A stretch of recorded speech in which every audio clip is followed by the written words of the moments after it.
Do you ever feel overwhelmed by the ever-changing world of technology? Tech It Out can help make some sense of it all. Breaking down geek speak into street speak, technology columnist, author, and TV personality Mark Saltzman covers consumer technology each week for every listener. Mark tackles the latest news, reviews, and how-tos to help you understand what's hot, what's not, and why. Hey everyone, welcome to Tech It Out, episode 197. Hope you're all doing great on this spring weekend. We do have a great Tech It Out plan for you this hour with 3 different guests. We're going to kick things off in a moment with Fetch Rewards, all about rewarding you for shopping where you already shop, so why not? After that, we're going to learn about a popular search engine called Ecosia and how and why they're going up against an 800-pound giant called Google. Might have heard of them.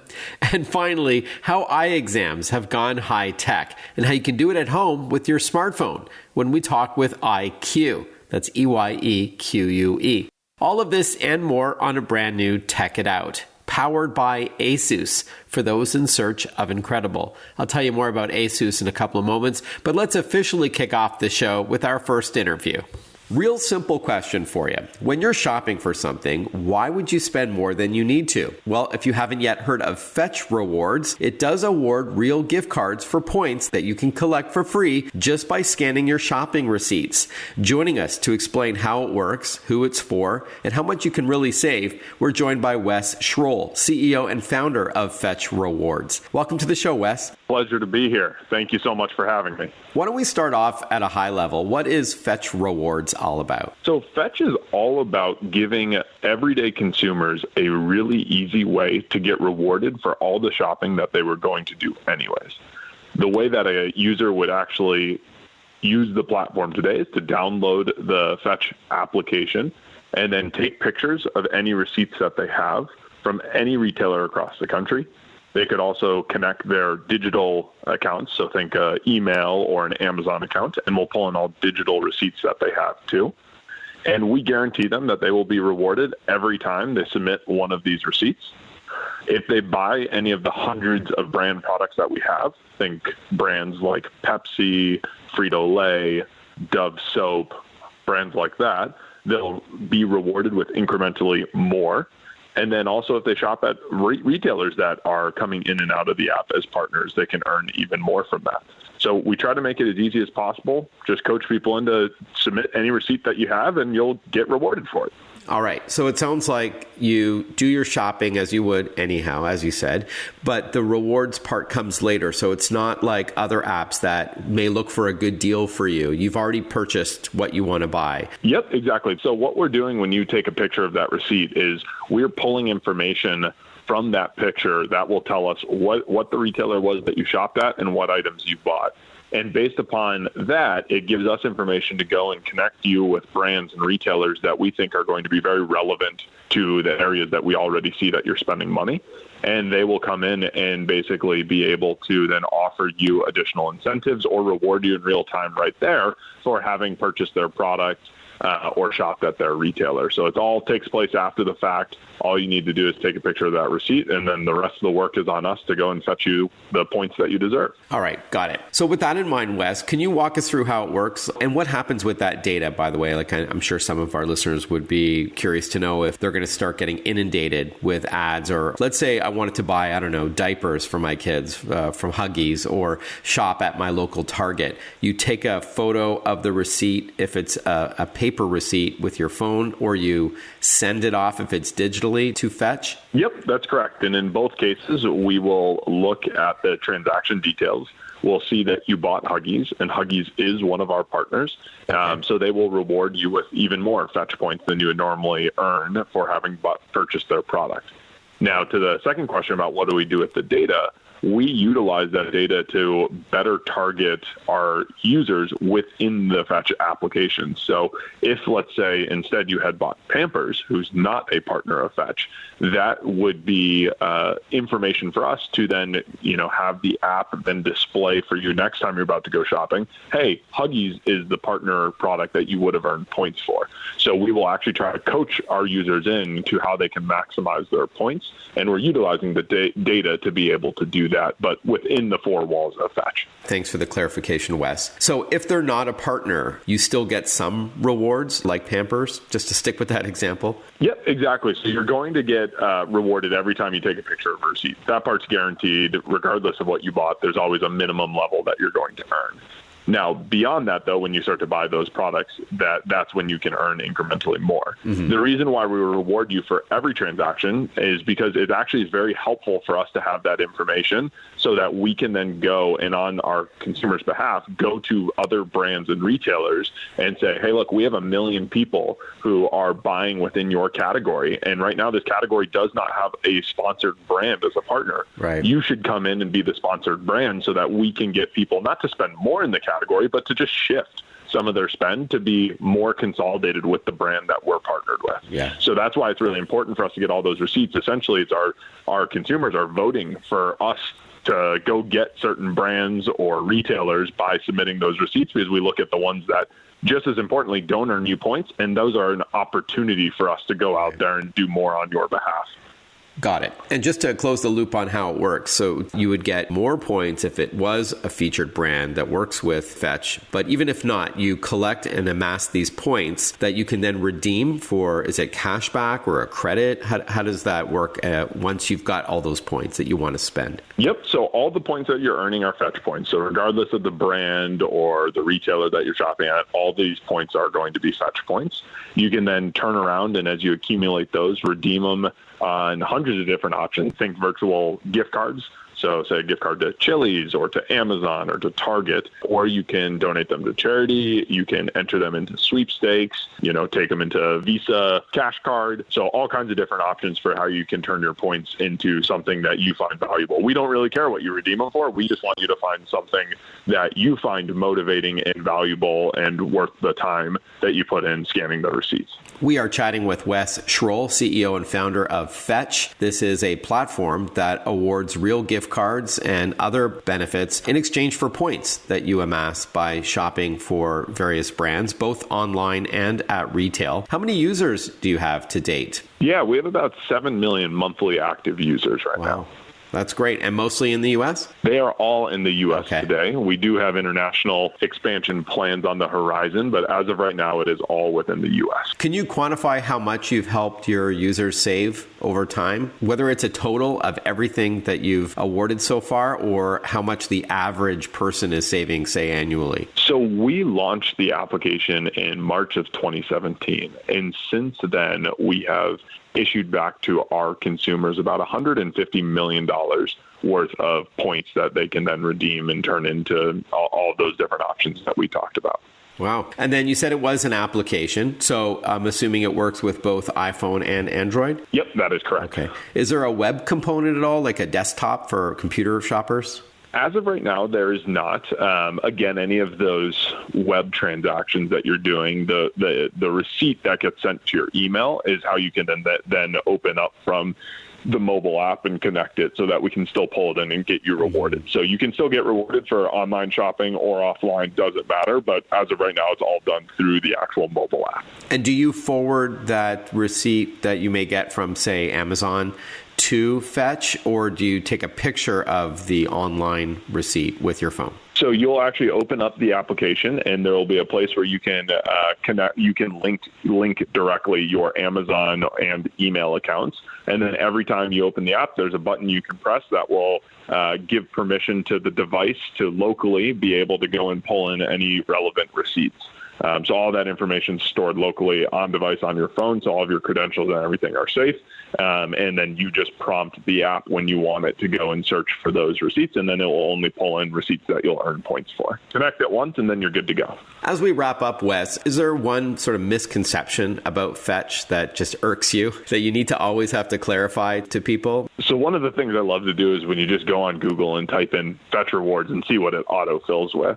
And I would say the number one thing is it fraud or is it legit? Is the autofill in that will come in? Mm-hmm. And I think because of our brand positioning and because of how easy to use the product is, we have lots of people that question, well, how could that possibly work? Well, that sounds too good to be true. Right. Yeah. So the one thing I want people to know is that, our business model is really simple. We basically are getting, every time we're issuing points from a brand or a retailer to that consumer, we also have a markup on top of that. So Fetch gets paid when our users get paid. So we are directly incentivized to make sure that our consumers are getting the best deals out there, saving more and more money each month, because at the end of the day, we get more money for that as well. And we just pass the lion's share of it over to our users as the thank you for them actually utilizing the program. So it's not too good to be true. Fetch definitely does benefit off of this as well, but actually the majority of the benefit goes to the user. But that's why,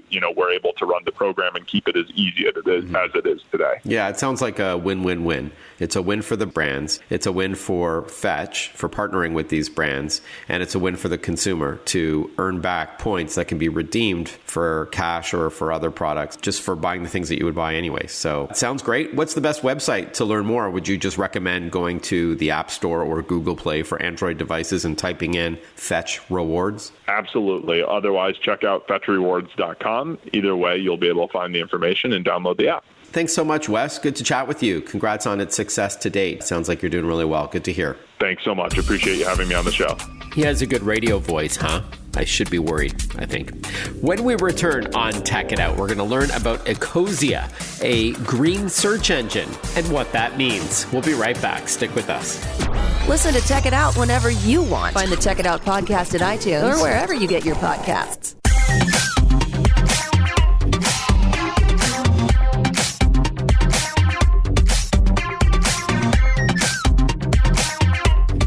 Welcome back to Tech It Out, everyone. This show is powered by ASUS. For those in search of incredible, ASUS creates technology for today and tomorrow's smart life. And that includes its line of award-winning laptops and desktops, monitors, smartphones, smartwatches, tablets, and much more.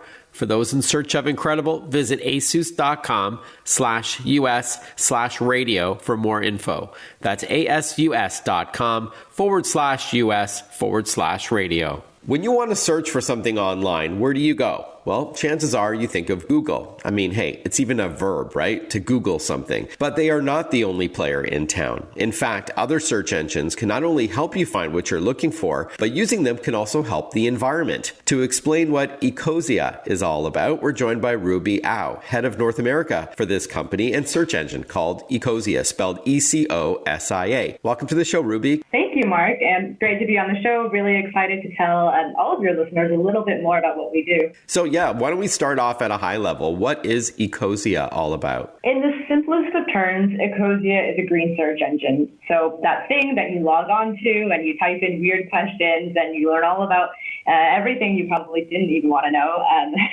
That's what we do. We provide search results, but where Ecosia is different is we reinvest our profits into climate action, with at least 80% of that going towards tree planting. The other 20% goes into climate projects like renewable energy, regenerative agriculture, or even grassroots climate activism, which we've just started supporting. And so now with over 15 million users all around the world, we've actually become one of the world's largest environmental movements, which we're pretty proud about. Congratulations.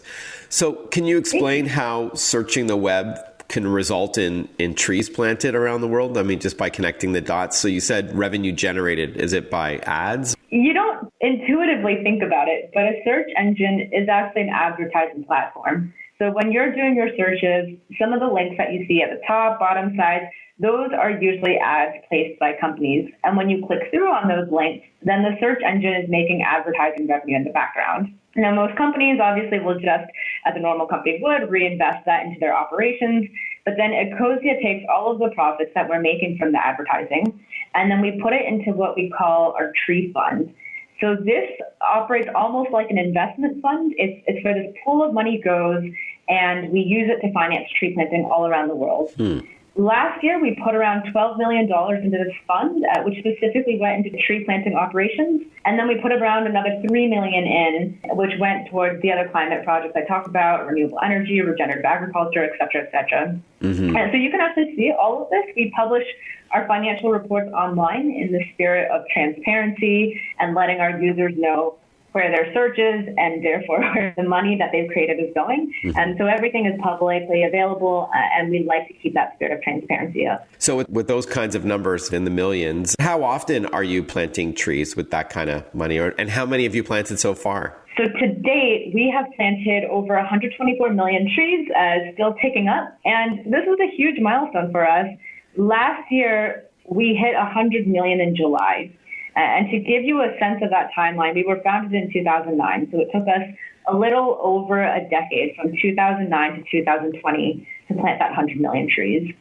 But what we want to do this year, in 2021, is commit to planting another 100 million. So it's just been this exponential explosion, this growth curve upwards as more and more users have joined on board to our mission. And that's allowed us to finance and plant more and more trees. I think the easiest way to understand how our tree planting works is almost to think about it as an investment fund. So money is continuously going in, and then we have a tree team led by our chief tree planting officer inside our company. And he is always around the year looking for partners and tree planting contracts that he can sign. So a quick clarification here, Ecosia is not actually the one who puts the tree in the ground. What we do is we look for partners. They can be NGOs, maybe governments, maybe community-based groups who have a lot of expertise in tree planting, who have done it before. They're familiar with the local ecosystem. They know what works, what doesn't work. And then we'll essentially sign a contract with them to plant a certain amount of trees that we finance. So again, we're planting around the year, just depending on where the project is, where the planting season is, at what points of the year a partner is active. So that might look different in Brazil, say, to Burkina Faso, to somewhere in Canada or the U.S., just again, depending on the ecosystem that we're planting in.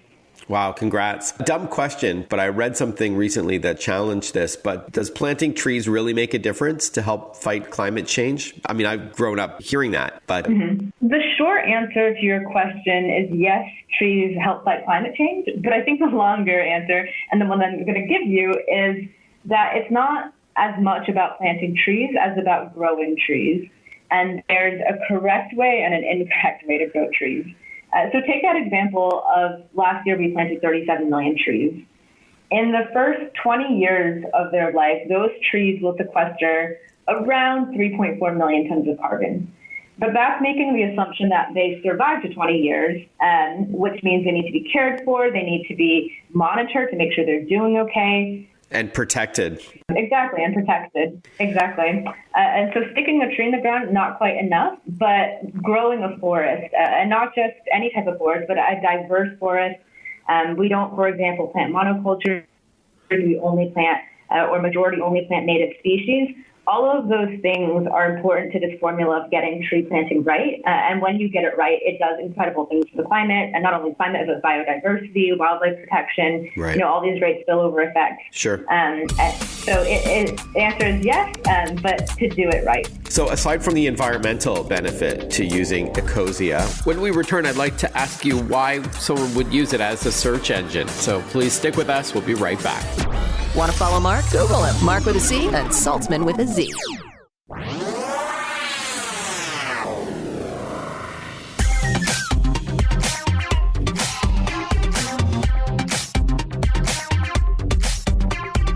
Breaking down geek speak into street speak. This is Tech It Out. Tech It Out with technology columnist, author, and TV personality Mark Saltzman.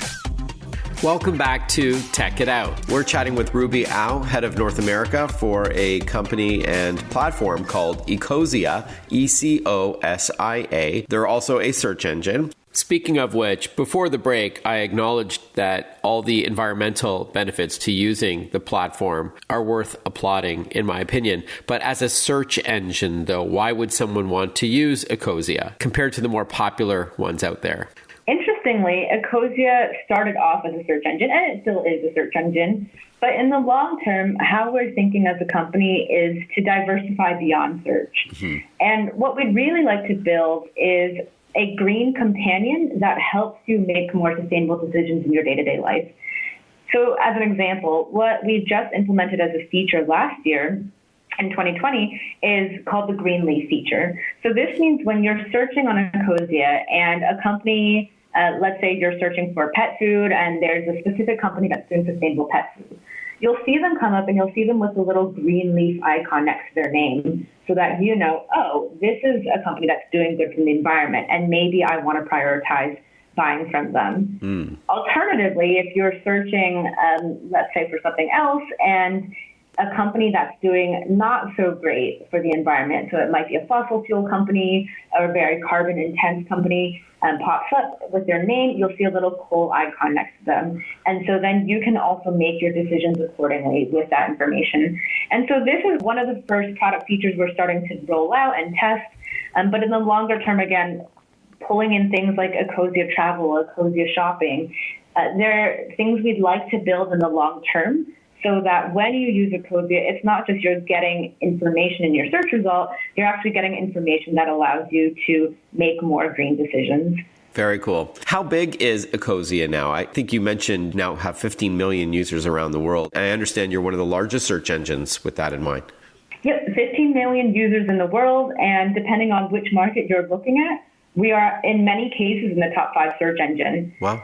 But what I think is interesting, in answering that is, what does top 5 mean when, I'll just go ahead and address the elephant in the room, right? When the number 1 search engine, Google, has over 85% market share in the US, and in some countries that's well over 90% market share.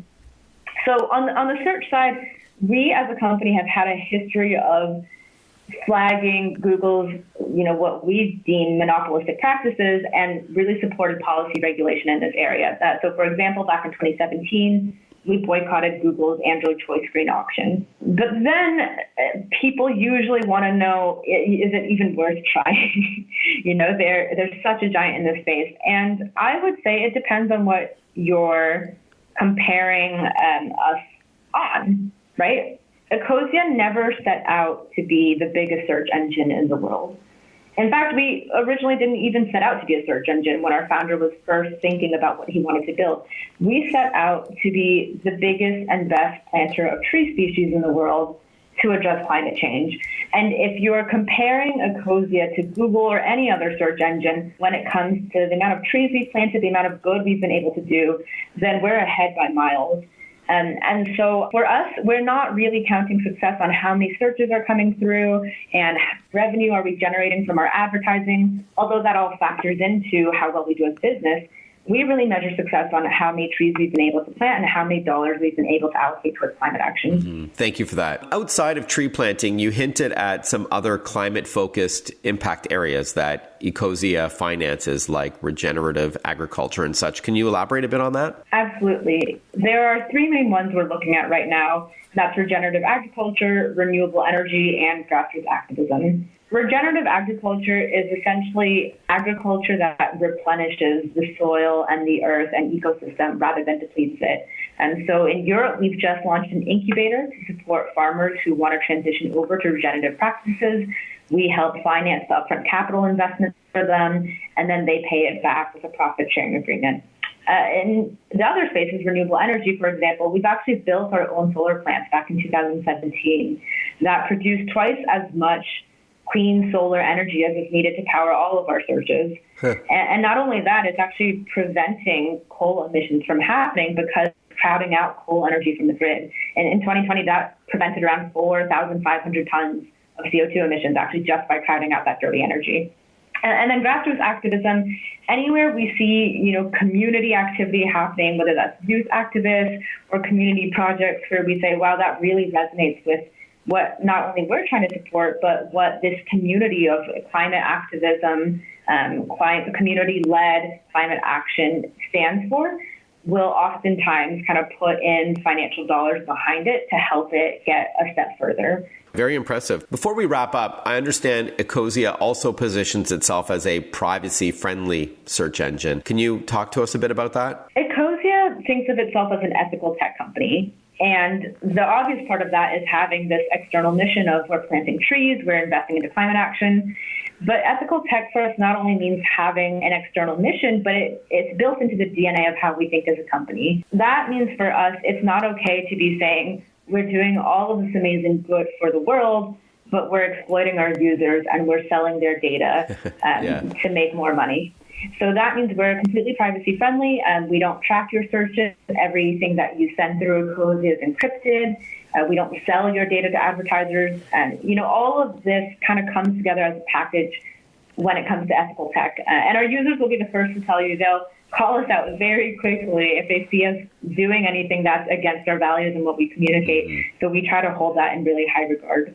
Again, another key differentiator between Ecosia and Google and such. All right, Ruby, as we wrap up, what's the best call to action? I think the website is ecosia.org. Exactly. You can go to our website and there it'll allow you to download the extension and it'll just work like any browser extension. Once it's added to your browser, you'll get a little personal tree counter. Ecosia will pull up as your search engine and you'll be able to start planting trees with us.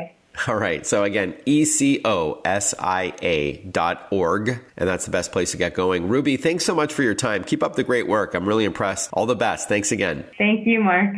Don't forget, coming up on Tech It Out this hour, we're going to catch up with a company called EyeQue about their at-home eye exams that leverage your smartphone, a device that you order from EyeQue, and you can even order glasses through some compatible apps. So kind of a neat twist on getting an eye exam and ordering glasses and that whole process in the era of COVID, if you will. You are listening to Tech It Out, powered by ASUS. For those in search of incredible, head over to asus.com/US/radio to check out its award-winning line of laptops. That includes its ZenBooks, VivoBooks, ExpertBooks, and Chromebooks. We'll be right back with more Tech It Out.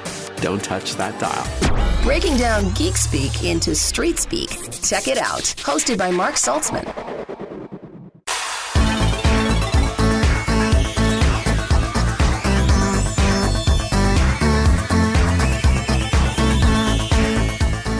Welcome back, everyone. You're listening to Tech It Out on the Radio America Network. Hey, do you wear glasses or someone else in your family? Chances are the answer is yes. And when it's time to get a new prescription or to order more glasses, maybe you'd consider a safe, smartphone-based at-home vision test, and one that lets you order more glasses on the spot as well. We're now going to learn about a company and product called EyeQue, which is spelled EYEQUE, with Phoebe Yu. She's the VP of Marketing at EyeQue Corp, based in the beautiful Bay Area. Welcome to the show, Phoebe. Good to chat with you. Thank you for having me. It's been said good tech solves a problem. With that in mind, what was wrong with the old way to test our eyesight? The real problem is that human vision changes, just like most of your body organs. As we get older or if things change, your vision may change over time. So for people who need glasses or vision correction to see clearly, when you feel like there's a need for new glasses, your only real option is to visit an eye doctor, or you just continue to struggle and not see well. Mm-hmm. So the old way, seeing an eye doctor, there's really nothing wrong with it. The doctor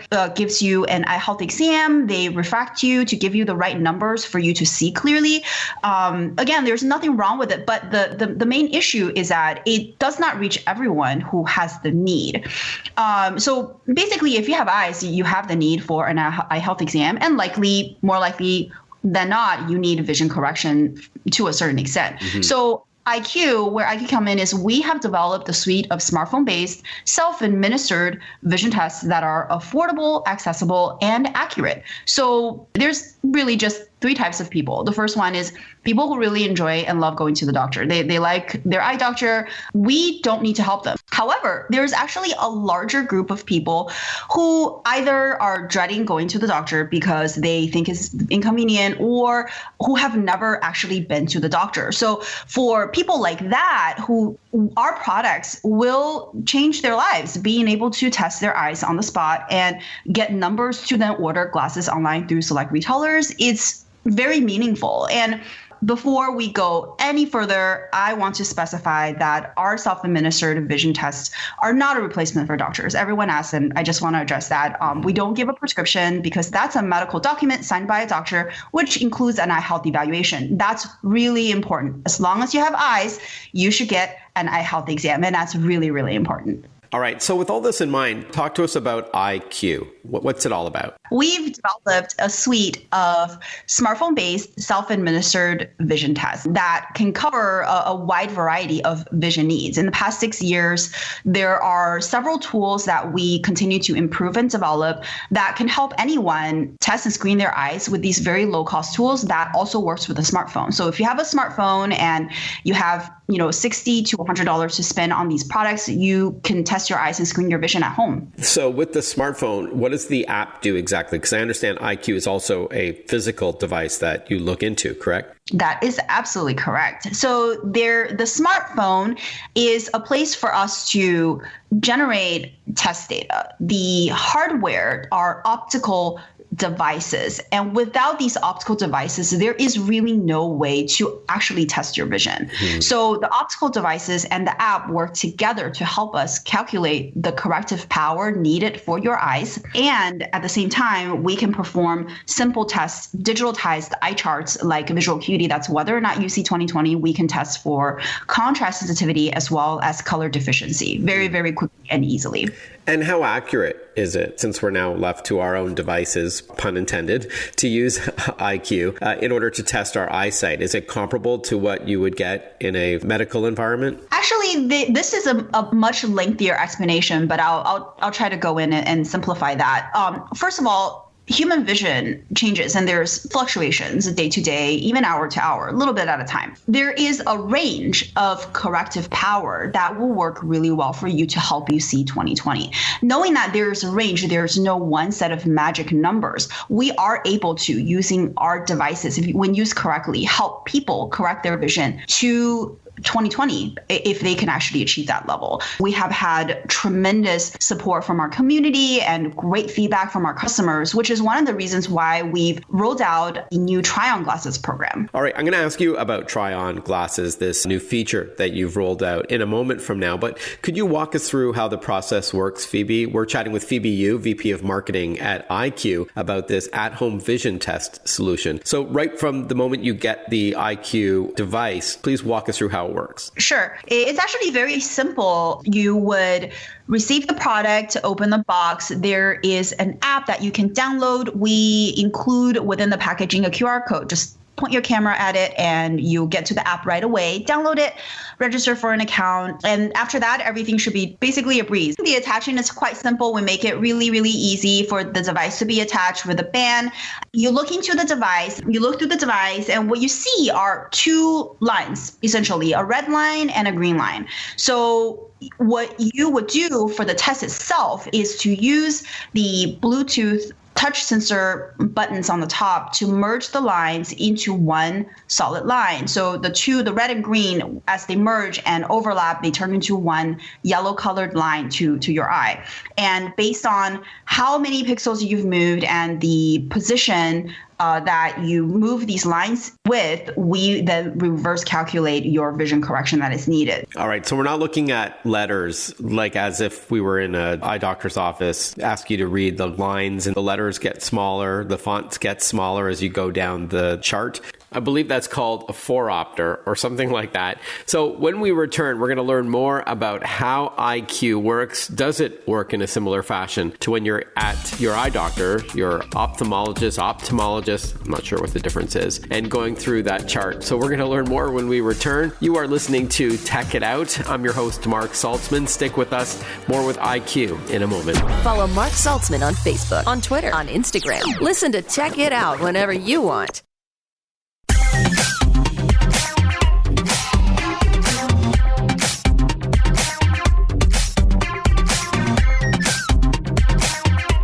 We are chatting with Phoebe Yu, VP of Marketing at EyeQue, about the at-home eye exam kit. I was asking before the break, Phoebe, if it's like those eye exams at the eye doctors where you're reading on a chart against the wall. I don't think it's like that, though, with this at-home kit, correct? The device is called a phoropter. You have no idea what it is because why would somebody know what a phoropter is? So what it does is you recognize the process. You look at the letters and the doctor goes, okay, 1 or 2, 3 or 4. Which one is better? 1 or 2, 3 or 4. So they're basically what they're doing is they're putting test lenses in front of your eye to have you tell them which one looks better. So that's essentially what it is. But instead of doing that, because we don't have a doctor, we don't have a billion test lenses in front of your eye, we have you adjust the lines to the fully merged and overlapped position. So that's basically your way of telling us that's where my vision is clearest. That's where the focus is on my retina. Mm-hmm. And no eye drops needed.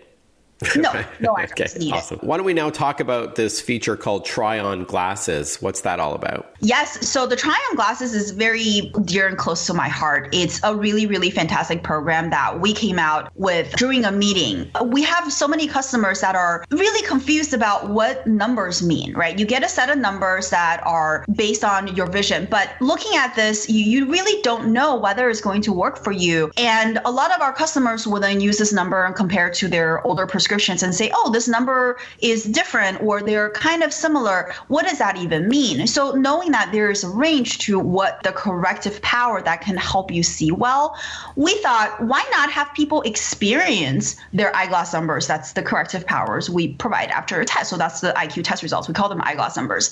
So we then decided, oh, why don't we provide a low risk solution to our customers before they go on and invest $50, $100 on a pair of glasses through online retailers. So try-on glasses are assembled, custom made in our office here in California and shipped directly to our customers using their EyeQue eyeglass numbers, their test results. So we make them here in the office and we ship it out.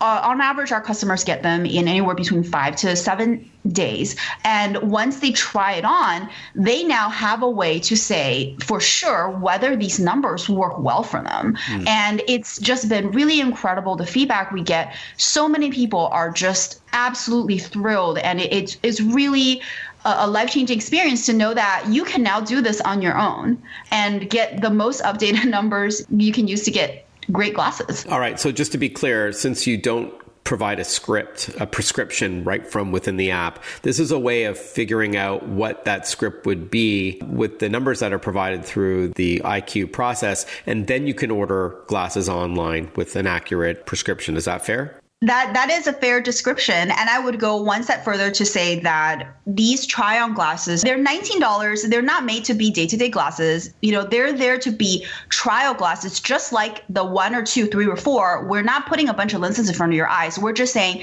these are the numbers that we think will work best for you based on your test results. Here you go. Try it out. Does it work well for you? If it does, please go ahead and order glasses. If not, then let us know. We'll help you go through the test process and adjust them for them if needed until you're happy with them. And then when you do want to order glasses, if you do want to do it through your mobile device, can you do that from within the EyeQue app? Like, do you have any partners with eyeglasses companies that will ship them to your door? Yes, absolutely. So EyeQue does not offer glasses on our own. We have online retailers that we highly recommend, such as Zenni Optical, with super low cost and high quality glasses. This is my third pair of Zenni glasses, and they're really, really fantastic. $45 per pair of glasses. It's pretty amazing.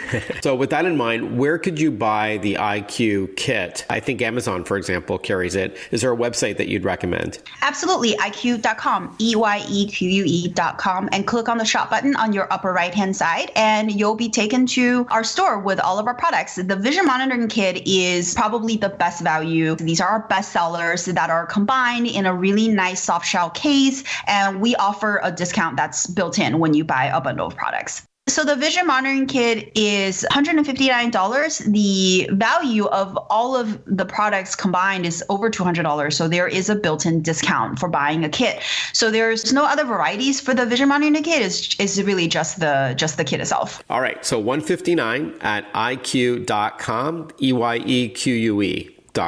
All right, Phoebe, thank you so much for your time. Appreciate it. Have a great rest of your weekend. Thank you so much. You as well. And thank you to our listeners for tuning into Tech It Out this week, whether you're listening on your local radio station or in podcast form. Either way, we're thrilled to have you along. This program, Tech It Out, is brought to you by ASUS, creating technology for today and tomorrow's smart life. I'm actually recording this on an ASUS ZenBook Flip S. It's a pretty stellar laptop, I have to say, and just millimeters thin. ASUS, for those in search of incredible. Head over to asus.com/US/radio for more. All the best, everyone. Have a great week ahead, and I look forward to catching up with you next weekend for another episode of Tech It Out. Bye-bye for now.